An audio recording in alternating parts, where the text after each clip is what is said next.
Hi everybody, welcome to today's story time. We're reading the third book in the Universal series, A Mirror of Miracles, and we're on chapter 5, Back to Truth.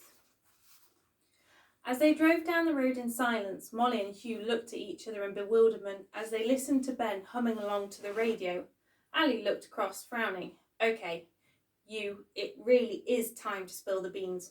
What is going on, or am I getting out of this truck right now? Ali threatened. Ben smiled softly. I wouldn't recommend that. I'd miss you too much, is all he said as he reached across and took Ali's hand, placing it in his. No, that is just not good enough anymore. Talk, Ali said more firmly, taking her hand out of his. It's a surprise. Actually, it isn't really. It's just perfect timing. That moment when the veil between your dreams and reality lifts and just a matter of waiting to live the moment, Ben said, taking back her hand. What dream is about to come true? Molly called from behind. Hugh quickly nudged her with his elbow and shook his head, motioning for her to stay quiet. Ben looked in the rearview mirror and winked at Molly. See? That's what I'm talking about. How can I trust you when you're obviously keeping something from me? Ali said, throwing her hands up in the air in frustration. Wow, you really hate surprises, Ben said, glancing across at Ali. If you had forgotten, the last surprise I received was losing Hugh's dad, Ali said, beginning to cry. Ben sat quietly shaking his head. No, the last surprise you had was meeting me, Ben said confidently. You can keep being the person who lost someone you loved, or you can be the person who found a new love, Ben said, emphasising his point. Ali didn't look up, but turned to look out of the car window. Maybe, Ali said quietly. But how long is this one going to last? Ali asked herself. As long as it's meant to, but I'm grateful for all the moments we have together, rather than thinking about the moments we spend apart, Ben said, squeezing Ali's hand. Hugh leaned forward and placed his hand on Ali's shoulder. Mum, it's okay to be someone new. I won't love you any less. I haven't forgotten him, but I haven't stopped living either. If anything, I live more, as I make a point of seeing the detail in each day. I think Dad would have been proud of us and what we have achieved, Hugh said encouragingly. Your grandma doesn't think so. I don't know. You could fit reckless into one sentence so many times, Ali responded, as the thought annoyed her as she remembered her last phone call. Hugh sat back in his seat. Oh, Ali, you're so reckless, he said, imitating his grandma's voice. Ali began to chuckle. How could you do this, Ali? What kind of a woman are you? He continued as Hugh placed his hands on his hips.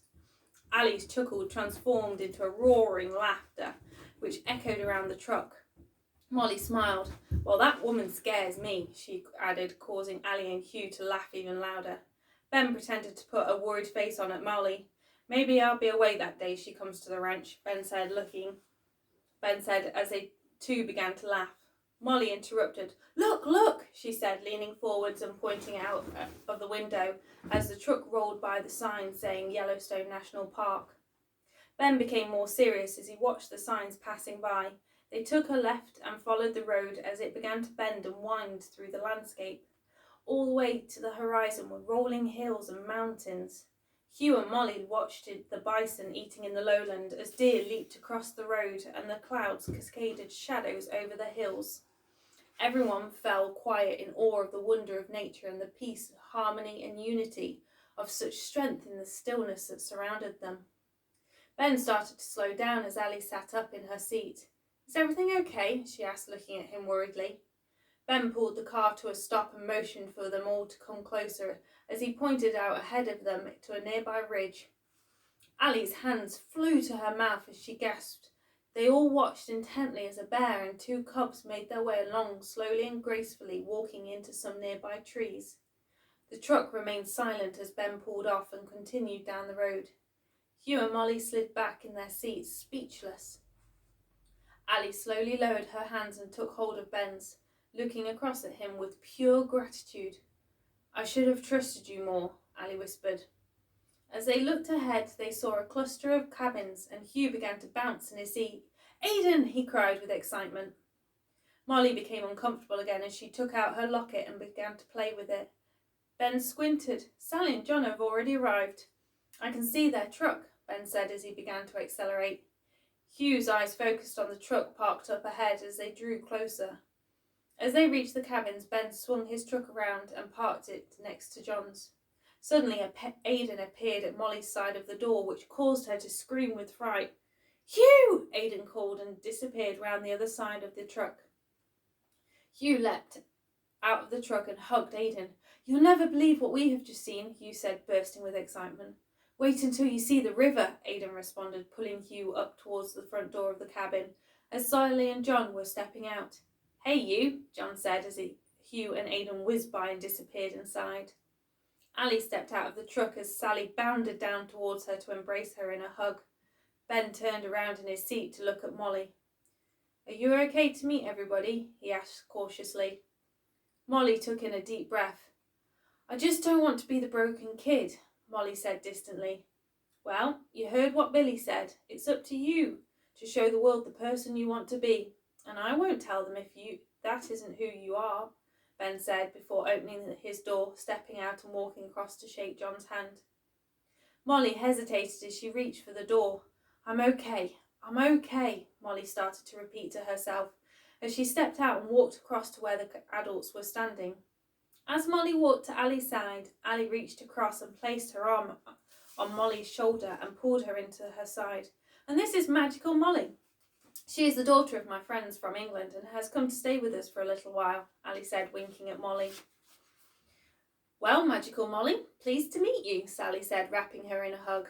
Molly looked across to John. "Hello, Molly," he said politely. "We have only just arrived," Sally said, stepping back and hinting at John. "I guess that's my cue to bring in the rest of the bags. You be careful, Ben. They train you without you knowing," John said jokingly as he scooted by Sally, so he was just out of reach of her hands swinging through the air. "Well, that's you and me both, buddy," Ben said, following in John's footsteps. "They said it's a bad thing," Sally said playfully to Molly. "Come on, let's go inside," she said. Ali kept her arm around Molly as they walked into the cabin. In the centre of the living room there was an open stone fire, surrounded by leather couches and a bookshelf. There was some patio doors out onto a large decking area with a stunning view of the land and river flowing through. Sally and Ali walked into the kitchen as Sally began to unpack the food. "Is a barbecue all right tonight?" Sally asked as she stuck her head in the fridge. "Perfect," Ali responded as she started to fill the kettle up. She watched Hugh and Aidan sprint up towards the patio's door and in the living room. "Mom!" he called. "In here," Ali replied as Hugh and Aidan followed her voice into the kitchen. "Aidan, this is Molly. She is from England too," Hugh said. "Hi, I'm Aidan," he said, shuffling shyly from side to side. "Hi," Molly responded as she wondered why he had become so shy. Sally turned round with her arms full of food and nearly tripped over Aidan as she stumbled and fell into the fridge door. "Right, you three, go and entertain yourself while we unpack," Sally said in frustration whilst rebalancing the food in her hands. The three of them backed out of the kitchen slowly, and then when reaching the living room, they sprinted back outside across the decking out into the wilderness. Sally smirked across to Ali. "I haven't lost my touch," she said. John and Ben appeared at the doorway. "Oh, yes, please." John's eyes widened with delight as he watched Ali making a cup of tea. "He has been so excited to have one of your cups of tea, Ali. It's all he's talked about for the last few days," Sally said, shaking her head. Ali passed him a cup as John took a long sip. "Oh, how I've missed you," he said longingly, giving Ali a hug. Ali chuckled. "We'll go and sort out the grill and some firewood for later," John said, nursing his tea with joy as he and Ben made their way outside. Sally and Ali pulled up 2 chairs and faced them out towards the incredible view. They watched Hugh, Molly and Aidan making their way down the path towards the river that was flowing by. Hugh and Aidan walked quickly and continued to follow the path down as the noise of the river began to grow. Molly kept some distance between herself and the boys as she watched them power walk forward. Aidan stopped and turned round, noticing Molly way behind, and slowed down as he waited for her. Molly began to feel relief as she quickened her pace to join Aidan. As she reached him, Aidan stepped to the side to let Molly pass and then continued to walk following her. "So, when did you arrive?" Aidan asked sweetly as he watched Hugh disappear down onto the pebbles lining the river. A couple of days ago. It was a bit of a spur-of-the-moment adventure that Nana O sent us on, Molly replied, smiling with glee. As the path widened, Aidan stepped up and walked alongside Molly. I wish I was as confident as him, Aidan said, pointing to Hugh, who was sitting down. Molly looked across. Confidence isn't always about being the loudest. It's more about believing in yourself, especially when the world isn't seeing what you see yet, Molly said encouragingly. As they approached Hugh, they sat down either side of him. He picked up a pebble and threw it into the river. Aidan looked across at Hugh. So, mate, what's new? Aidan asked as he watched Hugh deep in thought. Everything and anything, Hugh said vaguely. Molly leaned forward and looked across to Aidan. We have got another piece to the puzzle, she said. Aidan looked back confused. You remember my vision wall and how it taught me about the law of attraction? Hugh began. Yes, of course. Actually, because of that, we've got one too, Aidan said, smiling at the thought. Well, I had the next piece about the law of oneness, Molly said, lifting out her locket and dangling it in front of Aidan. She opened it up, took out the piece of paper and handed it to him. Love is the answer wishes come true as you find the place that connects me and you, Aidan read aloud. He looked at Molly. It means that we're all connected in some way and that it's our intuition that guides us to the opportunities and people to help those dreams come true. That's if we follow it. Most people are too busy or afraid to, Molly explained. What's intuition? Aidan asked, still confused. You know, that funny bubbly feeling in your stomach about a thought or something you should do or a dream that is actually trying to guide you. Stuff like that, Molly said, as she watched Aidan's expression begin to soften. Yeah, I know exactly what you mean. Not that I act on it, he said, looking down at his feet. Well, we met Ben's dad this morning and he showed us this mirror and said the person you see staring back at you in the mirror is who you'll be, Hugh said as he pondered the thought. The person you see is the person you'll be. The law of cause and effect, Molly butted in. I don't see what the problem is, Aidan said calmly. Hugh stood up.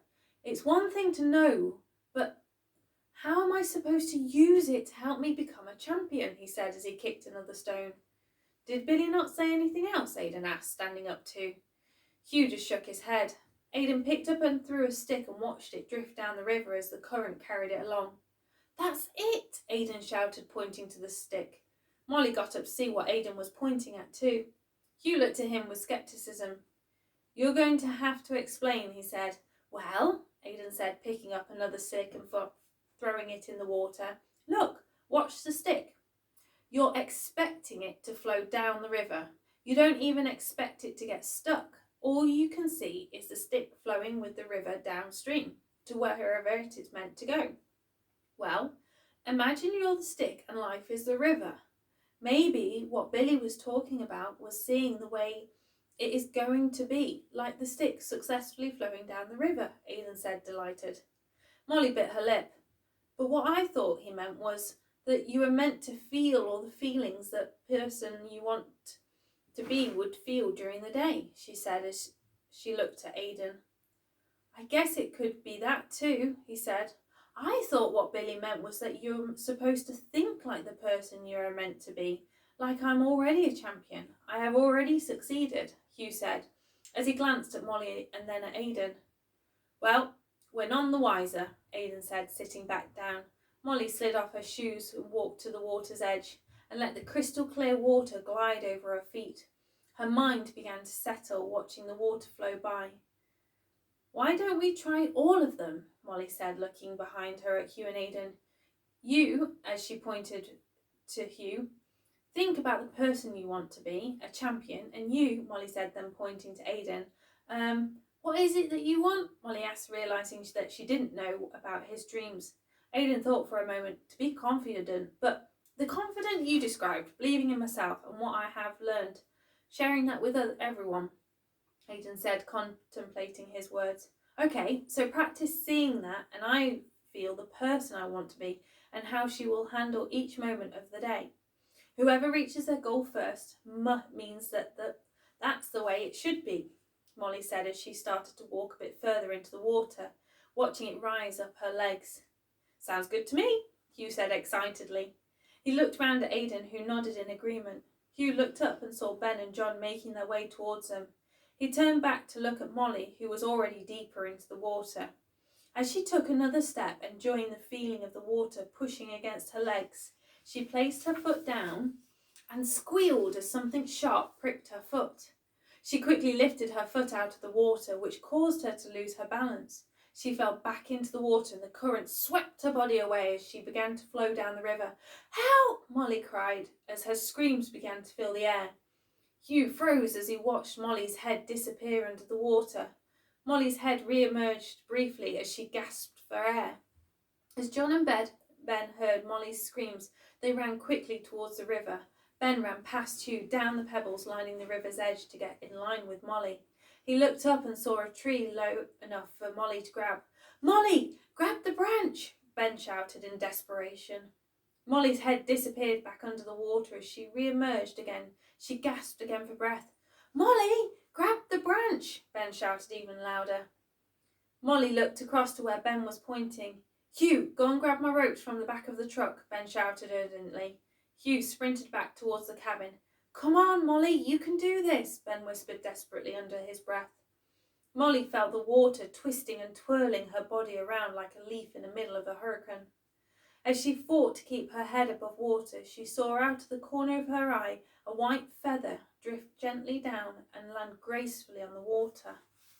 "Come on, Molly, you can do this," Molly said, suddenly feeling a surge of strength rise up from inside. Molly started to move and kick towards the rapidly approaching branch. Hugh reappeared with Ali and Sally following behind. John grabbed the ropes from Hugh's hand and ran towards Ben, as Ben continued to follow Molly down the river. Molly's eyes fixed on the branch, which was only a moment away. "Yes, I can do this," Molly said, as she launched herself towards the branch. She felt the bark between her fingers as she let out a sigh of relief. "Keep going, Molly. You need to pull yourself up," Ben watched, fixated. Molly looked across at him. "Okay, 3, 2, 1. Molly heaved herself up as she flopped over the branch with exhaustion. Molly heard cheers faintly in the background from everyone. "Thank you," Molly muttered to herself, as she stared down into the water and watched the white feather drift under the branch and continue down the river. Molly heard the sound of splashing. As she lifted up her head, she saw Ben wading across the river, pulling a rope behind him. "Well, how was your swimming lesson?" Ben said, smiling. He reached Molly and tied the rope around the tree. "Okay, you can tie it," Ben called back to John, as he watched him tie the other end around another nearby tree. "Okay, young lady, time to get back on dry land," Ben said, helping Molly back into the water. "I want you to hold on to the rope tight, okay? I'll be here with you every step of the way," he said. Molly cautiously took hold of the rope. "Are you sure it'll hold?" she quivered. Ben pretended to be offended. "Do you not trust my roping skills?" he inquired sarcastically. Molly smiled. "Well, I didn't want to say anything," she reciprocated. She took her first step and clutched onto the rope, causing her knuckles to go white. She felt the current begin to get strong and push against her legs. "You're doing great," Ben said as he followed closely behind. Molly took another step forward and placed her foot down. A rock beneath moved and caused her to wobble. Ben quickly put his arm around her waist. "I've got you, but you're going to have to do this for yourself," he said, as he watched Molly's eyes begin to fill with tears of fear. "You're stronger than you realise," he said, taking his arm away. Molly stared for a moment at Ben. "You're right," she said, as she turned back and focused on where John was standing. She took another step more confidently, pulling on the rope as her steps quickened. "Nearly there," Molly muttered to herself. "Keep going, Molly," Aidan shouted. Molly felt the water begin to get lower and lower as she stepped on the pebbles and out of the water. "Yes," Molly said, looking up at the sky. "Great job," Ben said, putting his arm around Molly's shoulder as they made their way back towards where Sally, Aidan, Hugh and Ali stood. Ali bent down and wrapped her arms around Molly. "You were incredible," she whispered. Ali stood back up and she and Ben walked either side of Molly. They made their way back up the path towards the cabin. John looked across at Sally, who sighed with relief. "You worry too much," he said before following Ali. "Well, someone has to do the worrying around here," Sally replied, insulted. Aidan walked past. No, that job can stay vacant, he murmured. Sally looked surprised and followed in silence. Hugh looked down the river once more. Who would think the river is so strong, yet on the surface it looks so still, Hugh said to himself as he turned to follow everyone back to the cabin, whilst looking at the wild flowers that lined the path. You'd better get a shower and put on some dry clothes, Ali said as they entered the cabin. I'll make a start on the barbecue, Ben said before turning and heading back outside again. And I need tea, Ali announced to herself as she walked into the kitchen. She looked out the window to see everyone taking a seat on the decking as Ben started heating up the barbecue. Molly reappeared at the kitchen doorway, still dripping with water. Is everything all right? Ali asked, alarmed. Molly couldn't hold back the tears anymore. Ali rushed across and kneeled to hug her. It's okay. It's all over now. You made it, she reassured Molly. As Molly snuffled, she lifted her head off Ali's shoulder to say, They are not. She took in another breath. Sad tears, Molly stuttered. Ali looked at her, feeling confused. I just surrendered to it all, Molly said as more tears fell. To it all, I just surrender, she finished. As she flopped her head on Ali's shoulder, Ali began to rock her from side to side. Well, you have achieved something most don't even realise. Nanaro would be proud of you. To relinquish out the control and trust in life in something extraordinary, Molly. Maybe I got it wrong. Your miracle, Molly. When the impossible happens anyway, Ali said, amazed. Molly took a step back and smiled silently and headed back towards the bathroom.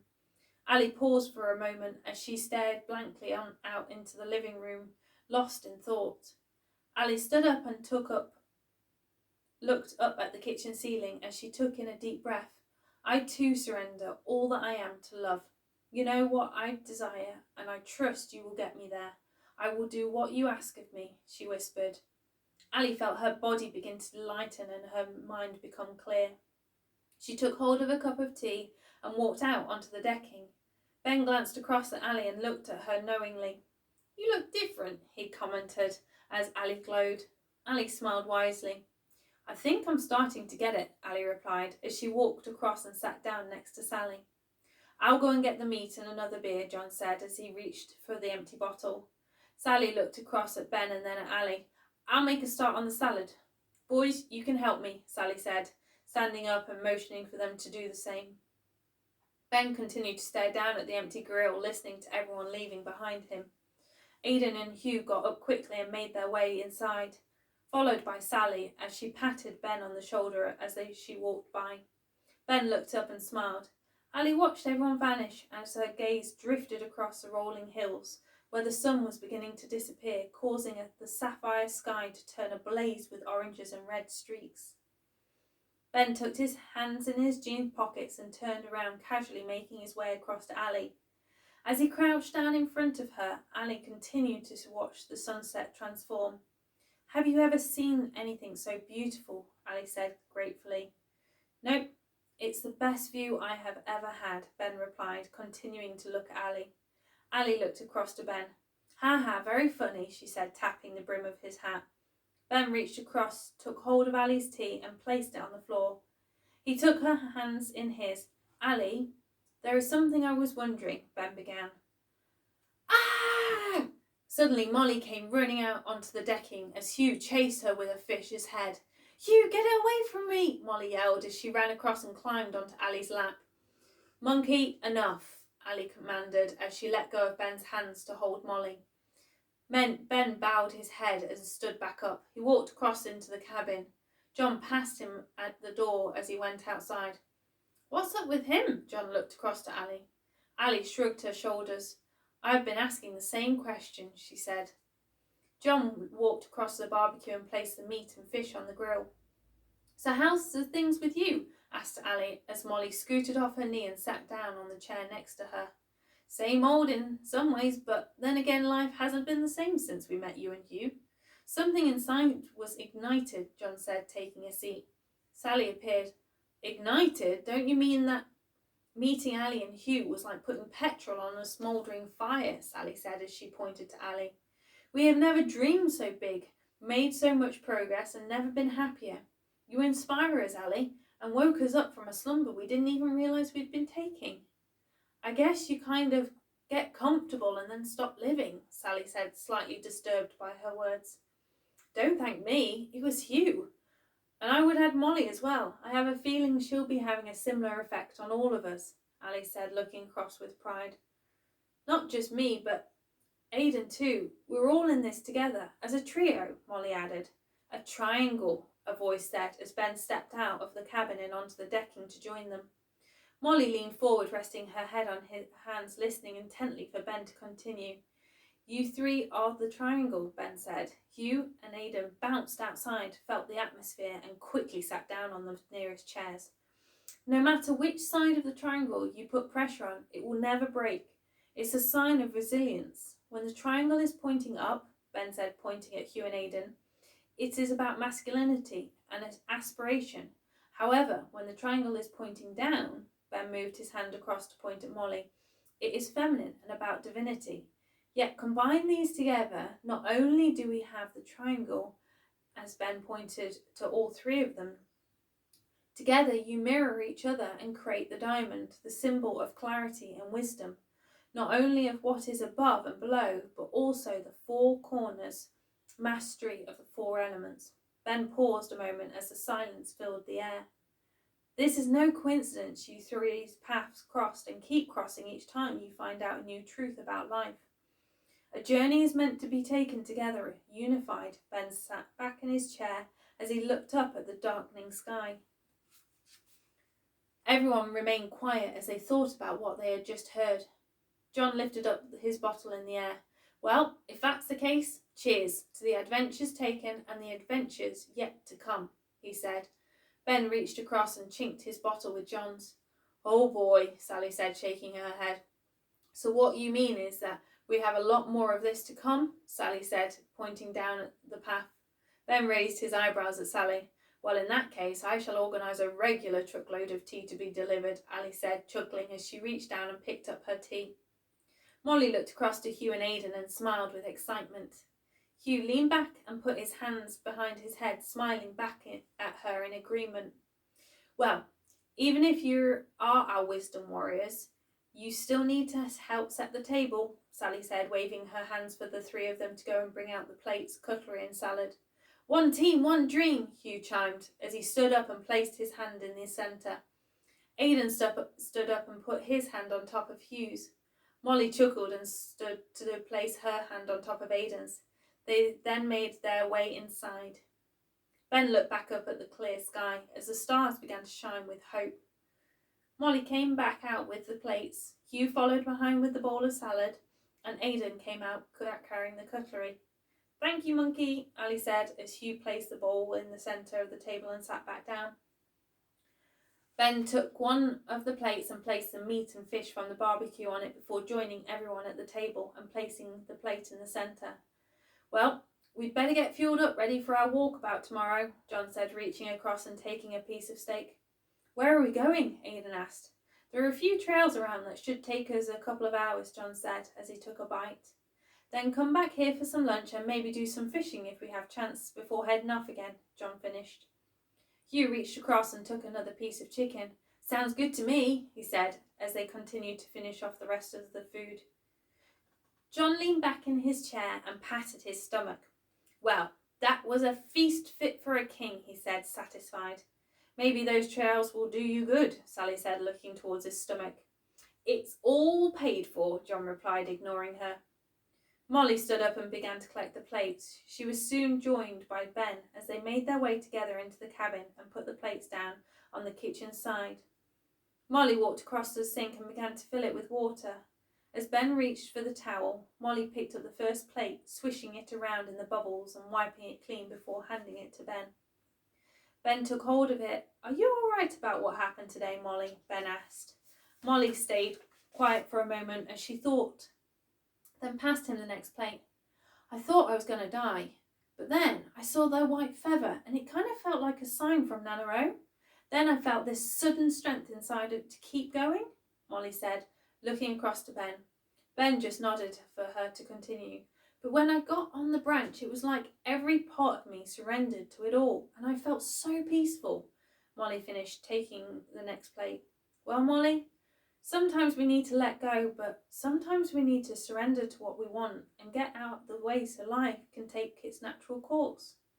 Most of the time when life takes the reins and we listen, things normally work out better than we could have ever imagined, Ben said, taking the next plate off Molly.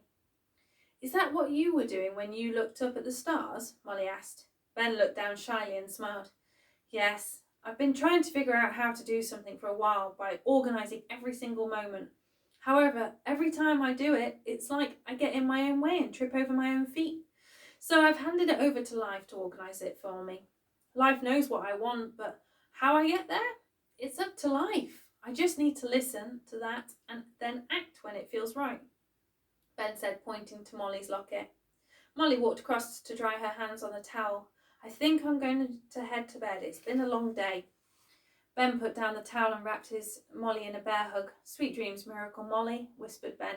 Thank you for everything, Ben, Molly said softly as she stood back and disappeared off towards her room.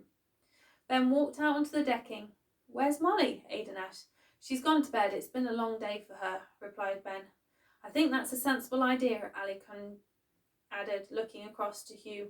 Oh, but, he groaned. Ali raised her hand to stop him. You'll need all your energy for tomorrow, she retorted. Hugh sluggishly got up out of his chair. Sally looked across to Aidan. Aidan stood up too. Night, everyone. Night, boys, John and Ben replied. Hugh and Aidan made their way back inside and to their rooms. I will see you tomorrow for Chapter 6, Building Bridges.